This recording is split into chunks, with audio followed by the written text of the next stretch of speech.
C'est une mauvaise idée parce que dans la construction d'un collectif, d'une équipe, on l'a vu, le problème du Paris Saint-Germain, c'est pas d'avoir une star, c'est d'en avoir plusieurs.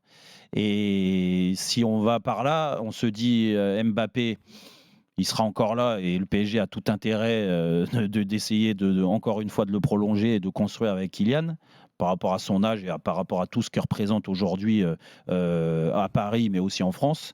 Neymar a re-signé il y a maintenant un peu plus d'un an, donc il a encore 4 ans de contrat. Donc je ne vois pas comment Neymar, il pourrait... ils avaient essayé au mercato d'été cette année, mais Neymar a donné satisfaction. Il faut reconnaître que Neymar, dans l'état d'esprit, dans sa vie aussi extra-sportive, a fait des efforts. Et je trouve, même s'il est blessé actuellement, je trouve que Neymar est totalement dans la peau d'un joueur du Paris Saint-Germain aujourd'hui, même s'il y a encore des améliorations.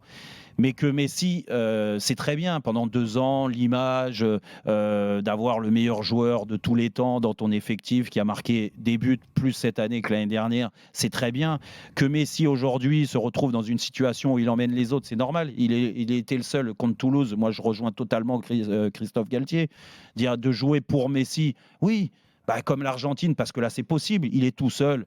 Les joueurs autour doivent faire en sorte qu'il touche beaucoup le ballon, parce que vaut mieux que Messi touche beaucoup le ballon que ça soit d'autres joueurs.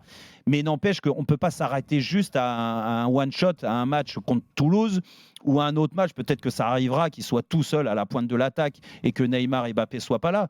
Mais en l'occurrence, moi, je pars du principe que ces trois-là vont être là très souvent jusqu'à la fin de saison et que l'année prochaine, il va falloir reconstruire quelque chose. Il y a quelque chose qui me dit que la prolongation de Messi est une connerie déjà en termes d'effectifs. Ouais. Gérer les trois, c'est compliqué déjà. Après, il y a la masse salariale. Et on a vu que le PSG, et c'est sorti dernièrement aussi, qu'ils étaient bloqués avec le fair play financier. Parce que la masse salariale, elle a explosé. Oui, c'est normal. Quand tu as la prolongation de Mbappé, la prolongation de Neymar et tu as pris Léo Messi, oui, ça explose. Et que là, tu as l'occasion de récupérer une grosse somme d'argent parce que le salaire de Messi est conséquent et ça peut te permettre de recruter et d'améliorer ton effectif.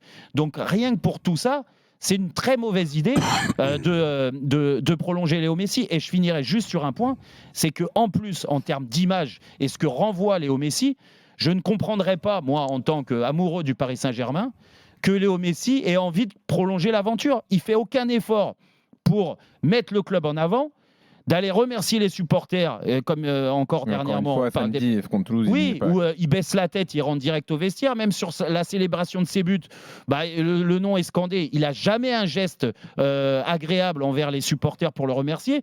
Donc, il n'a pas envie de s'investir plus que ça. Donc, franchement, c'est une fausse bonne idée.